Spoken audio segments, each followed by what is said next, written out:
Hi study buddies!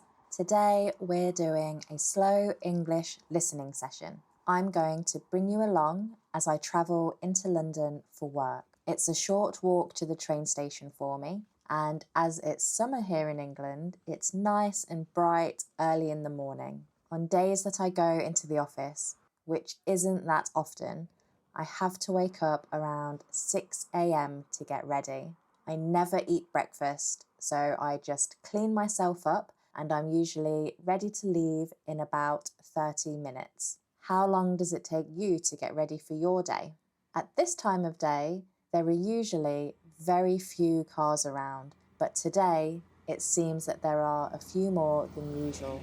I don't like this little pavement that I'm walking along. Sometimes if cars speed up this road, it can feel quite scary, and the council only cut the trees and bushes back a couple of times a year, so during winter time you have to walk in the road along some sections, which isn't very safe. If you're working or studying, I'd love to know what you do. Do you work with people? Are you in a creative industry? Or what are you studying? Right now, I work full-time in the visual effects industry. After a movie or TV show is filmed, it comes to our studio and we do the visual effects, like explosions, making people look younger or older, creating fantasy or futuristic worlds. It's a really fun and exciting industry to work in. I've worked on Doctor Who, Deadpool and Wolverine, Wicked, Superman, lots of films, lots of TV shows. My latest movie credit is for a Netflix movie called Apex. So if you watch to the end of that film, you'll see my name in the credits list. If you've seen Apex, let me know. On top of my full-time job, I also teach English part-time, and we host international students that come to Canterbury to study English. We love having students come and stay. It's really rewarding when you can see how much more confident they are in their English speaking and listening skills by the end of their stay with us. And we always try to get the students to open up by playing Mario Kart or board games. And by open up, I mean to talk freely about their thoughts and emotions without worrying that they will get something wrong. Look at all this traffic on the left. It's usually like this during rush hour or at the weekend, but it's quite unexpected before 7 a.m. during the week. My guess is there was a train and they closed the barriers, and this is the build-up of that. Do you live in a city or in the countryside like me? I grew up in the countryside, but when I was able to move out, I moved to the city, and that city was London. I wanted to live as close to the centre of London as possible, and I moved to Clapham, which is south of the River Thames. One thing you need to know about London is that people who move there will class themselves as either living north of the river or living south of the river. And it's a friendly joke that they never cross over into the other side. And this is true. When I lived in Clapham, I also used to work in the south, so I never crossed the river, and I would spend all of my free time exploring the south. We're almost at the train station. I don't know if you noticed, but our walk was all downhill. And because it's a killer to walk up, Rob is going to pick me up when I get home later this evening. I live near a town called Whitstable. It's a small seaside town in the south of England. Whitstable is famous for its fresh oysters. People have been eating oysters here for hundreds of years, and every summer there is an oyster festival. The town is quiet, friendly, and full of charm.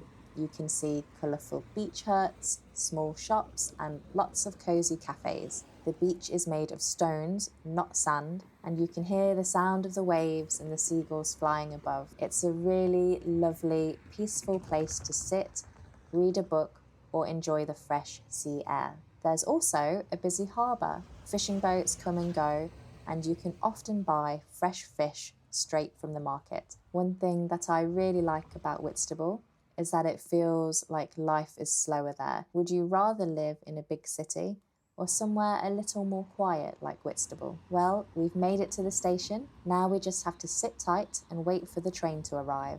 It's so early. When I don't go to the office, I wake up quite late. I usually set my alarm for 8:30 a.m, which gives me 30 minutes to get up, get ready, make a tea, and check some emails. Can you see the train coming in the distance? Unfortunately, it's not my train. Did you know that the UK has one of the oldest railway systems in the world? Every day, millions of people use trains to travel to work, school, or visit family and friends here. The history of British trains is very interesting. In 1825, the world's first public railway to carry passengers opened in England. It was called the Stockton and Darlington Railway, and this was an important moment because it changed the way that people travelled forever.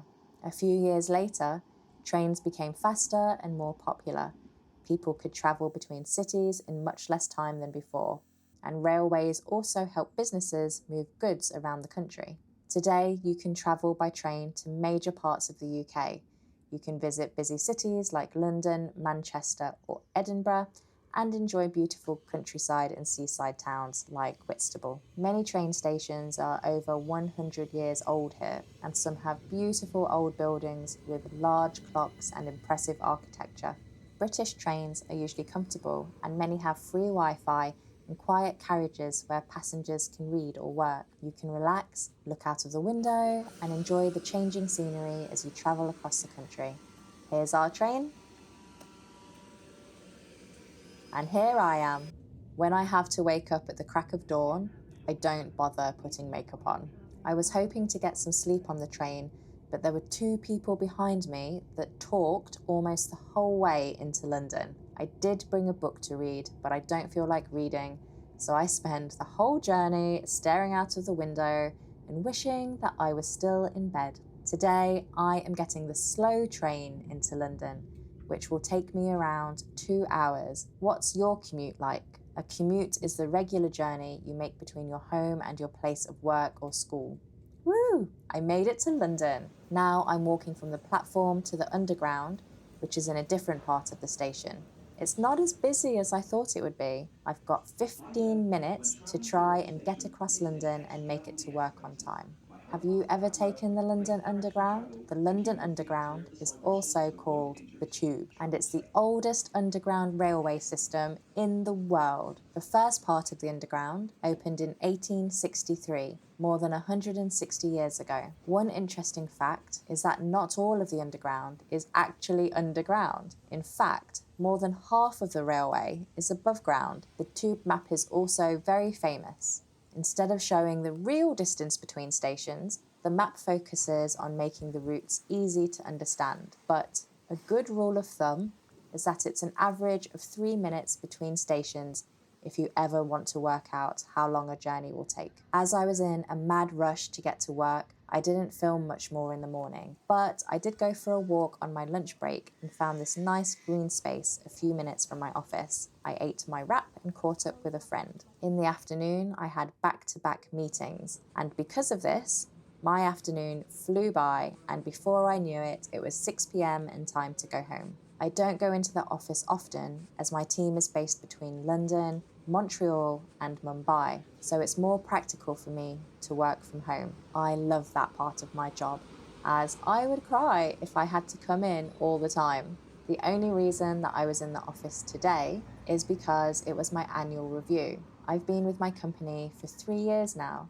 My review went really well, so I might treat myself to a takeaway at the weekend. One thing I miss about London is the food options. You can get any food you can think of in London. Luckily, Canterbury does have lots of choices, but it's still nowhere near as much as when I lived here. As I'm taking the fast train home, I need to get to St Pancras. I could take the tube, and that might take me around 15 minutes, but as the fast train is every hour, I had some time to kill and decided to walk. I have absolutely no idea where I am. Doesn't feel like I'm in the centre of London. I just followed Google Maps and luckily it was pretty much a straight line, so I didn't have to keep checking my phone. When you think of London, what images come to mind? Maybe it's the iconic red phone boxes or the double-decker bus, or the black cabs that we have here. In my opinion, the black cabs are the most iconic. If you're ever in London, I highly recommend getting a black cab over an Uber. Like most things in England, black cabs have been around for more than 100 years, and they are one of the most famous symbols of the city. One of the most interesting things about black cab drivers is the training that they have to complete. It's called the knowledge. To pass the knowledge, drivers have to learn thousands of streets and thousands of important places in London. They need to know the fastest routes without using a GPS. Many people spend 3 or 4 years studying for the test. During this time, they often travel around London on a scooter, learning every street and landmark. The final test is very difficult.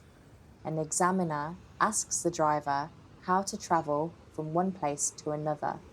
The driver must give the best route from memory, street by street. We're now on the home stretch. I need to get the high-speed train to Ashford International and then on to Canterbury. When I'm home, I'm going to unwind by watching some anime. If you're an anime fan, let me know which ones are your favourite. Mine is Kimetsu no Yaiba, Demon Slayer. Thank you so much for spending the day with me. I hope that you had fun and learnt some new phrases. See you in the next one. Bye!